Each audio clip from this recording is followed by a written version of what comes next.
হয়েছে, মা গঙ্গা নাচতে নাচতে এসে মহেশ্বরের মহাদেবের জটার জালে জড়িয়ে গিয়েছে, আর সেখান থেকে ছুটতে পারছে না।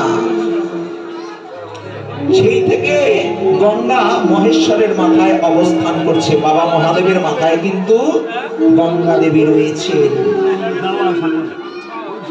তো এবার ভগীরথ মহেশ্বরকে বলছেন, মহেশ্বর আপনি যদি মা গঙ্গাকে না ছাড়েন তাহলে তো আমার পূর্বপুরুষেরা উদ্ধার হবে না।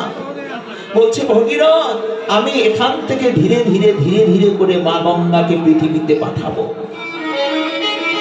তোমার সমস্ত পূর্বপুরুষেরা মুক্তি লাভ করবে। তাই কি করলেন, সেখান থেকে গঙ্গা পৃথিবীর বুকে নির্গত হচ্ছে।